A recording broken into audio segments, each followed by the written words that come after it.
Hello guys, അപ്പോൾ ഞാൻ എങ്ങനെയാണ് ഇൻഷോട്ടിൽ വീഡിയോ എഡിറ്റ് ചെയ്യുന്നതെന്നുള്ള ഒരു കമന്റ് കണ്ടിരുന്നു. അപ്പോൾ അതിനുള്ള റിപ്ലൈ ആയിട്ടാണ് ഞാൻ ഇന്ന് വന്നിരിക്കുന്നത്. ഇത് പാർട്ട് 1 വീഡിയോ ആണ്. ആദ്യം നമ്മുടെ ഷോർട്ട് വീഡിയോയ്ക്ക് പറ്റിയ ഫ്രെയിം കറക്റ്റ് ആക്കി എടുക്കണം. അതിന് നമ്മൾ ക്യാൻവാസ് ഓപ്പൺ ചെയ്തിട്ട് അതിൽ 9:16 എന്നുള്ള ഫ്രെയിം സെലക്ട് ചെയ്തെടുക്കുക. ഇത് നമുക്ക് വീഡിയോയ്ക്ക് അനുസരിച്ച് നമുക്ക് വേണ്ടത്ര ഫ്രെയിം കൈവച്ച് സൂം ചെയ്തോ അല്ലെന്നുണ്ടെങ്കിൽ മിനിമൈസ് ചെയ്തോ അഡ്ജസ്റ്റ് ചെയ്ത് വെക്കാവുന്നതാണ്. അപ്പോൾ ആദ്യം തന്നെ നമ്മൾ വരയ്ക്കുന്ന വരയ്ക്കുന്ന ടൈമിൽ നമുക്ക് ഒരുപാട് സൗണ്ടുകളും കാര്യങ്ങളൊക്കെ കാണും. അപ്പോൾ ഓൾറെഡി ഞാൻ ഇതെല്ലാം മ്യൂട്ട് ചെയ്യും. അതായത് ഇതിനകത്ത് തന്നെ നമ്മുടെ സൗണ്ടിന്റെ ഓപ്ഷൻ മിനിമൈസ് ചെയ്ത് വെക്കും. മിനിമൈസ് ചെയ്യുമ്പോഴത്തേനും മൈനസ് ആക്കുമ്പോഴേക്കും നമുക്ക് ഈ സൗണ്ട് ഫുള്ളും പോകും. പിന്നീട് ഞാൻ പിക്ചറിന് എത്രത്തോളം സ്പീഡ് വേണോ അതനുസരിച്ച് സ്പീഡ് അഡ്ജസ്റ്റ് ചെയ്യും. നമുക്കിവിടെ ഓരോ പോയിന്റിനനുസരിച്ച് സ്പീഡ് കൂടിയും കുറയും എല്ലാം ചെയ്യുന്നുണ്ട്. ഈ സ്പീഡിന്റെ അടുത്ത് ഒന്നെന്ന് കാണിക്കുന്ന നമ്പറിന്റെ ബാക്കിലേക്ക് നമ്മളത് സ്ക്രോൾ ചെയ്ത് കൊണ്ടുപോകുമ്പോൾ നമുക്ക് സ്ലോ മോഷനിലും അതേപോലെ ഒന്ന് കഴിഞ്ഞ് ഫ്രണ്ടിലേക്ക് പോകുമ്പോൾ സ്പീഡിലും കിട്ടും. അതനുസരിച്ച് നമ്മുടെ ഇഷ്ടത്തിനനുസരിച്ച് സ്ലോ ആണോ സ്പീഡാണോ എന്ന് വെച്ചാൽ അഡ്ജസ്റ്റ് ചെയ്യുക. അടുത്ത ഞാൻ യൂസ് ചെയ്യുന്നത് ട്രാൻസിഷൻസ് ആണ്. ട്രാൻസിഷൻസ് വെച്ചാൽ നമ്മൾ ഒരു പിക്ചറിൽ നിന്ന് അടുത്ത പിക്ചറിലേക്ക് പോകുന്നതിനിടയിൽ കാണുന്ന കുറച്ച് മോഡൽസ് ആണ്. ട്രാൻസിഷൻസ് കൊണ്ടുവരാൻ വേണ്ടിയിട്ട് നമ്മൾ ചെയ്യേണ്ടത് രണ്ട് പിക്ചേഴ്സിന്റെ ഇടയ്ക്ക് ഒരു കോമ പോലെ കാണും. ആ ഒരു കോമയിൽ ടച്ച് ചെയ്യുക, ചെറിയൊരു വെള്ള ബോക്സിലായിട്ട്. അതിൽ ടച്ച് ചെയ്യുമ്പോൾ നമുക്ക് ഒരുപാട് ട്രാൻസിഷൻസ് കാണും. ഇവിടെ നമുക്ക് ഒരുപാട് വെറൈറ്റി ട്രാൻസിഷൻസ് ഉണ്ട്. നമുക്ക് ഇഷ്ടമുള്ളത് യൂസ് ചെയ്യാവുന്നതാണ്. അതെല്ലാം നമ്മൾ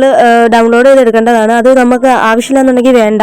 ഞാൻ അതൊന്നും യൂസ് ചെയ്യാറില്ല. ഞാൻ ഈ ഫസ്റ്റ് കാണുന്ന ഓപ്ഷൻസ് മാത്രമേ യൂസ് ചെയ്യാറുള്ളൂ. അപ്പോൾ ഈ ഫസ്റ്റ് പാർട്ടിൽ ഞാൻ ഇത്രയും ഡീറ്റെയിൽസേ പറയുന്നുള്ളൂ. ബാക്കി ഞാൻ നെക്സ്റ്റ് വീഡിയോയിൽ പറയാം. അപ്പോൾ ഈ ഒരു വീഡിയോ നിങ്ങൾക്ക് യൂസ്ഫുൾ ആയിട്ട് തോന്നിയിട്ടുണ്ടെങ്കിൽ മാത്രം നിങ്ങൾ എന്തെങ്കിലും ഒരു ഇമോജി കമന്റ് ആയിട്ട് ഇടുക. വീഡിയോ ഇഷ്ടപ്പെട്ടാൽ ലൈക്ക് ചെയ്യുക, ഷെയർ ചെയ്യുക, സബ്സ്ക്രൈബ് ചെയ്ത് സപ്പോർട്ട് ചെയ്യുക. നെക്സ്റ്റ് വീഡിയോയിൽ കാണും വരെ ടാറ്റാ.